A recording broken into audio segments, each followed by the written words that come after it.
told the story earlier about Monkey and how he came across the 7-string. So it's cool. It's pretty cool because I got him playing his electric and getting serious about his guitar. I inspired him because he came over to my house. He was playing acoustic, trying to get that Land of the Lost going again. And so he came over to my house, and I just played like note for note, besides the solo, Dawkins songs. George Lynch is a beast, right? I love George Lynch. So he was like, oh my gosh, this guy's my age, and he's playing these songs and he's killing it, and it just sparked something in him. He's like, man, I want to play. I want to get an electric, and so I wanted a Charvel at the time that would look like Lynch's. So I said to Monkey, I said, hey, won't you buy my guitar? And I'll sell you this. It sounded good. It looked good. It was like one of those. I think it was BC Rich, like a Star. I don't know. I forget. But so I jacked up the price like $100 more than what I bought it for, and his dad paid it. And so because I wanted the Charvel and it was brand new, and so that's the story that I ripped Monkey off of the. But I inspired him, right? But then it turned around like 5 years later, he inspired me because he got the 7-string. And when I got into the band, it was all because of him. It was all Steve Vai inventing that guitar, so we give props to him. But Monkey was the one that went after it. And then once we got together, and it felt so good to be back with Monkey and Fieldy and playing again too, because we had that history, and we did go separate ways with different styles and genres or whatever that we were into because of the Faith No More and the Chili Peppers, and I was always metal. I just wanted to stay metal, and so to come back into that relationship with them musically, I couldn't bond with any musicians. I don't know why. I think it was meant to be, but every door like closed. It was either a flake or just like it wasn't a good match. So and so musical products, just relationships didn't work after I met those guys when we were kids. So when I got back together with them, we just started writing. Every song was on the low register, that low beat. This is maybe, I don't know what this tune is. Snark tuner, who cares? But we came up with this. We just wanted to get weird. Another one of our inspirations were a band called Mr. Bungle. Yeah, right? And they were just doing that. I don't even know. Some of those songs are.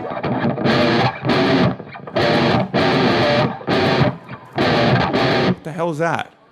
Back in '89 or whatever, it's like, you're used to hair bands on MTV every day. It's all melody or it's rock and rock, wow. You know what I'm saying? And this band's like, and they go, like we went and saw them in Northern California, and they went up on the stage, and they just went.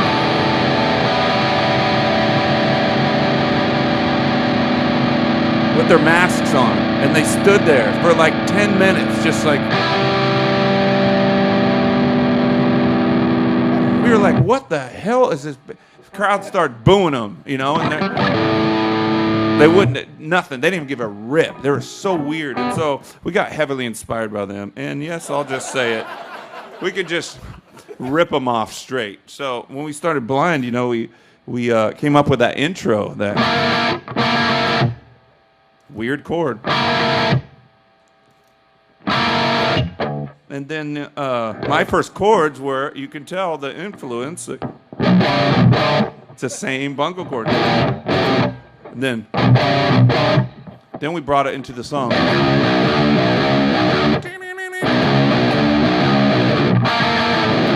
That back and forth thing with me and Monkey. And so the cool thing with Korn was we took a bit of influence from different things because we still love the melody. We love bungle and the weirdness, but what if we took a little bit of that weirdness, put it into some heavy groove like Sepultura and Prong and Biohazard and then we had some, cool melody choruses and just put it in a pot and stirred it. So you had weirdness, melody, hooks, groove, power, you know what I'm saying? And so that's what started our sound. And Rage Against the Machine was a huge influence too because their live shows and their like dynamics, like you know, we borrowed off a lot of influences, and so but when we started, it morphed into our own unique thing, and so in that first record, I mean, here's the bungle chord again, that our song Divine.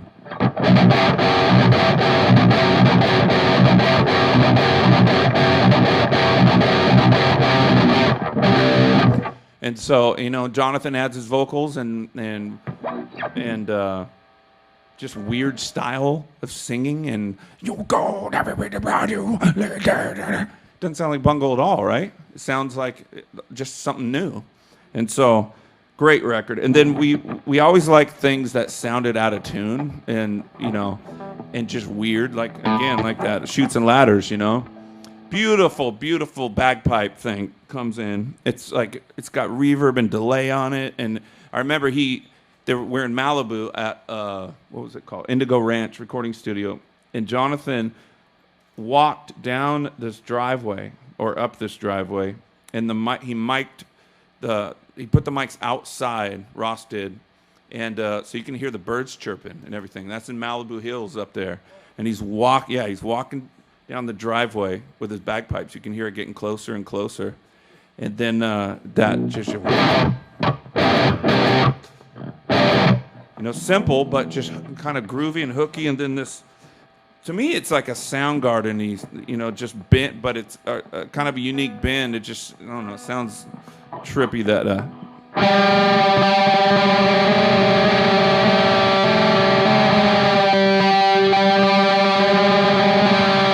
We called it the Bumblebee, because if you got two guitar players doing it, it's like it's just like dreamy, So simple, right? But it was just like the weird thing. It sounded weird, and so we were like, bam, and then so we hit that. I love the chord. We did the mute, and then that like one stroke of the Bumblebee with the mute, like.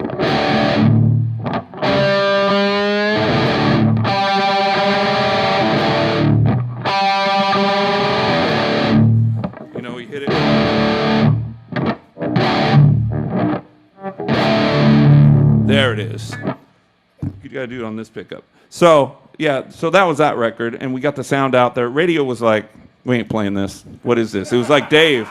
Like Dave, he said either this is going to bomb or it's going to be huge. Like you can't go in the middle there. But our live show is what, heavily influenced by Rage Against the Machine's live show, especially Zach, how he's just flipping his dreads around and just going for it.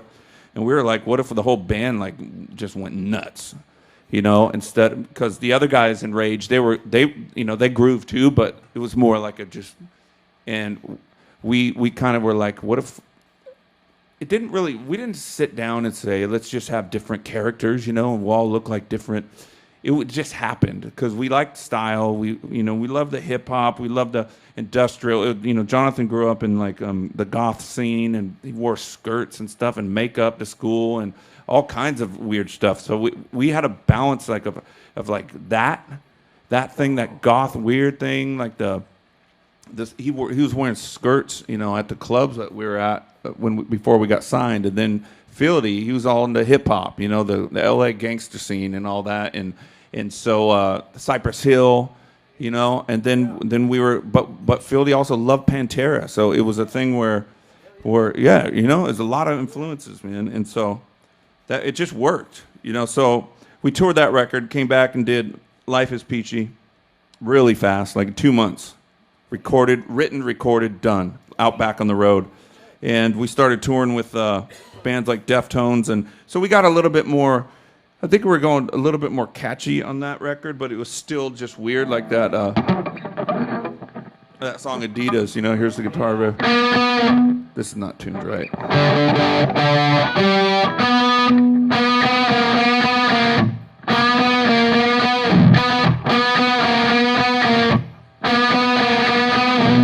You know what I mean? And it's like simple, but it had like a kind of a hook thing to it, and then the chorus was Monkey wrote this.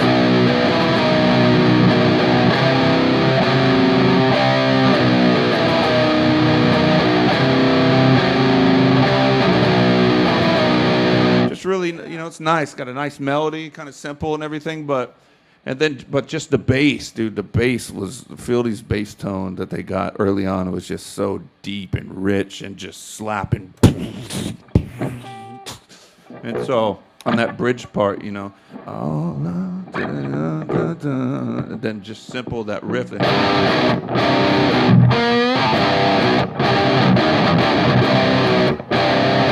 It was all about the feel of the band, you know. It wasn't really technical, but it was like, what makes you move? What makes you feel something, you know? And so the drums, the bass, the guitar, and the vocals, everything, it just kind of combined to something good. So that was that record. Moving along, you know, we grew. We started getting played on MTV a little bit. You know, we got not heavy rotation, like just kind of mediocre rotation on MTV. I remember my dad he would get up in the mornings and he got a treadmill and everything, and he turned on MTV, just going through the channels while I was on the treadmill, and he saw me like getting zipped up in a body bag in that video, and he's like, I don't like that video. You know, we painted dead with the makeup and all that, and so that was kind of cool to see the growth. And we toured with bands like Deftones and did theater runs, and then we got bigger tours. It was an honor on our first tour, like on our first record, to open for Megadeth, and yeah, man, it's like great. You were there too, yeah. I mean, I used to love watch Megadeth on MTV every day, and just a cool, unique sound that they had, and so really, 95, dude, crazy, 25 years old I was, but So, and then the Ozzy tour and everything. We didn't know what to think because, I mean, dude, Ozzy was my jam when I was little. And so just to see him, like, every day back, we didn't really hang out with him because he was just kept to himself a lot. But we did a little bit, you know. And I remember him and Sharon brought us a bottle of champagne when our record went gold on that tour. And so, yeah, and he told us, he was just like, oh, I just want to congratulate you. So, I mean... You're always gonna go in. And then Sharon's like, it interpreted for him, you know? She's looking at him and she just says, we think you guys are gonna go very far in this industry, so get ready, you're gonna have a great career. See, she kind of spoke it out, you know, and so that was really cool. It was surreal, actually, because I had followed Ozzy like his whole career, and I'm just blown away to be able to be on a panel with, you know, the guys tomorrow for the great producers that done, you know, Blizzard of Oz, Diary of a Madman, and Toby Wright, who did Follow the Leader with us, which I will get into now. That album, we just, you know, we were just friends. We grew up together, like I said earlier, and we got into a room and wrote music, and that was it, and just whatever came out. And so I think it had something to do with destiny and everything. And so that's what we did with Follow the Leader.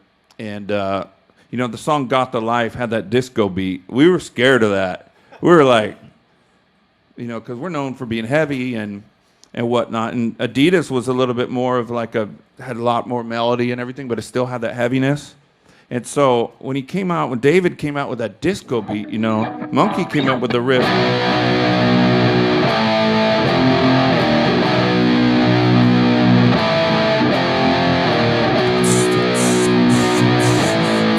And I'm like, dude, we can't do a disco beat. We're Korn, you know?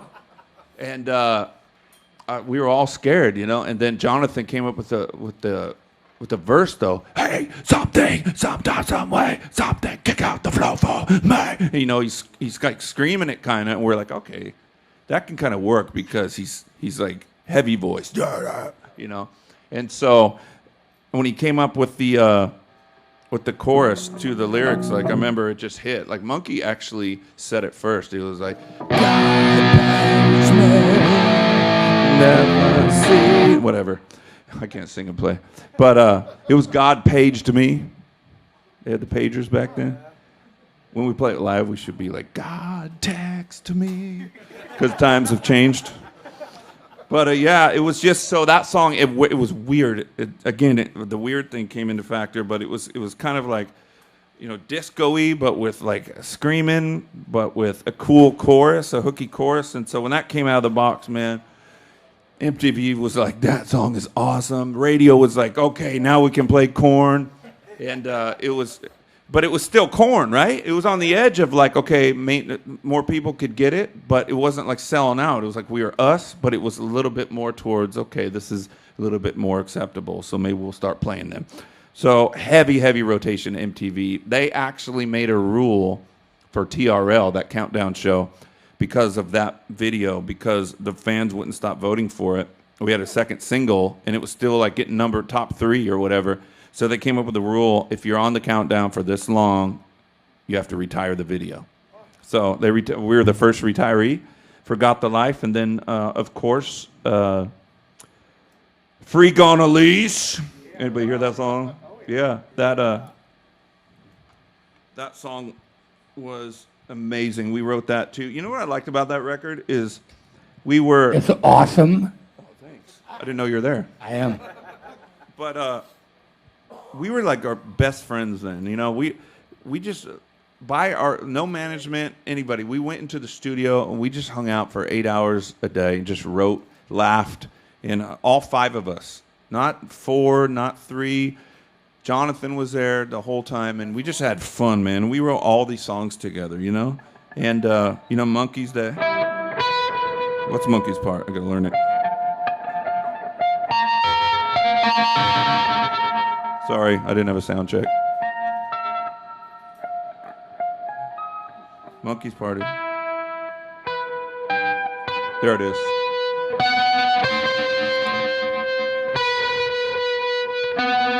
That haunting, like scary thing, you know? Something takes a part of me. Hey, look at him. But and it's kind of a major, you know. This sounds like a horror movie. Something takes a part, and his vocals major, so it kind of like it was. I loved how Jonathan did that. He had the major feel when we sounded scary, and it just kind of mixed together. It sounded even more creepy because his pretty melody lines over a creepy music it just kind of worked, you know. And so then after those verses came in, whatever, and then the pre-chorus was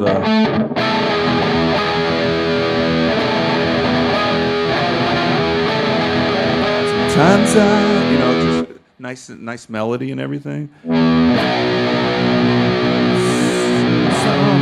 takes a part of me.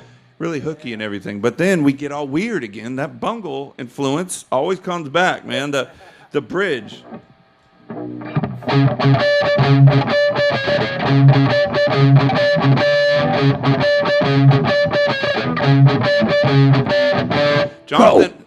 Jonathan was into all that, like he got it from hip hop. Like, remember the early hip hop? They did that, like the reggae feel, whatever. He took that, and I don't know what it was like early in the day. He wasn't on meth. He wasn't drinking or nothing. He just did this. I'm going to go back to the record before that, Life is Peachy. He just came in one day and goes, and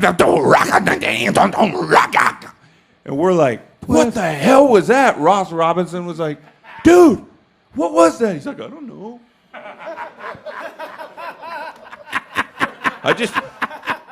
I used to love that reggae thing, but he put some more rasp on it. We're like, dude, do that again. And then, so we caught the groove of it, and we just, weirdest chord, you know. We wrote a riff with that chord. Twist, twist, twist, twist. What the hell is that? We started the damn record with that, and it's like, whoa. Okay. So isn't that cool though? Because we could have something that abstract and out there, and then Adidas, where it's like pretty. So it was a balance, it was a balance of like cool melody and just out there. And so all that to say, what was I going to say? I went back to that record. Oh yeah, you're talking about the reggae thing. But Freak on a Leash. He brought that back. We're just like, dude, you're just so weird and awesome. And then, it's just so out there, and it's like, go! Boy, don't sing out now. I mean, it was just like, dude, I got the best singer ever, right? I was so proud to be in a band with him, and and the riffs, just our backing of his like intensity was just so cool. And so I'm so proud of that record, man. And and we're going to talk about that record a lot tomorrow with Toby Wright at the Toby PBX Wright will be there. Expo, one of the gentlemen who produced that record. So I think that's all the time we have. You got one more thing? Okay, good. I got to use the whammy, man. Oh, yeah, You set you it do. up and everything. Yeah, you so do. this is 20 minutes right now, so give me 2 more. Perfect. Okay. So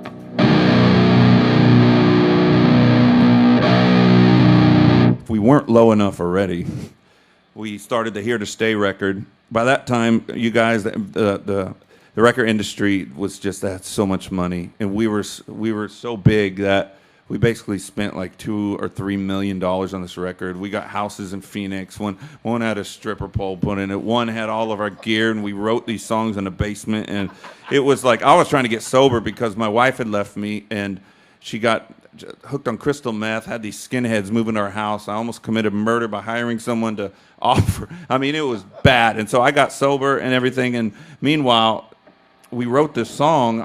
It was another weird drum beat, but Fieldy, I think, came up with the riff. Like, he was on his bass just going. Just had a nice hook to it, you know?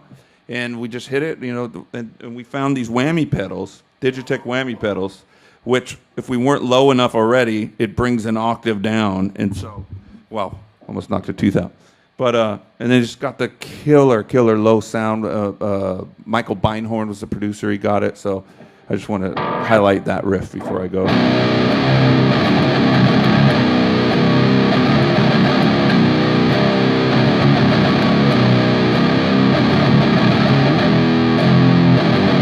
You know what I mean? Just really heavy and just head bobbing. Just you feel it, you know, really simple, but you feel it. And so that record just brought us to another level. And, you know, I think I'll just stop there because they only give me 20 minutes. But, I mean, just it's really, we're really blessed, and we were really creative. And I'm proud of my brothers of what we created. And, you know, who would have thought 25 years later we're still going. And, you know, Jonathan had a rough year, but we're coming out strong tomorrow. His music and his fans are healing. You know, and so we appreciate all you guys that come out to the show and everything, and just, you know, think about us, you know, because it's been a really hard year, and so we can't wait to see you guys get back out on the road, you know, and rock and roll just keeps us all, you know, young and really just driving, you know, it makes us feel better, right? Rock and roll is so good, so yeah, it's gonna. People say what they want about rock and roll, but it's going to come back, and it's doing fine to me anyway already. So, yeah. Give it up for Brian Head Welch, everybody.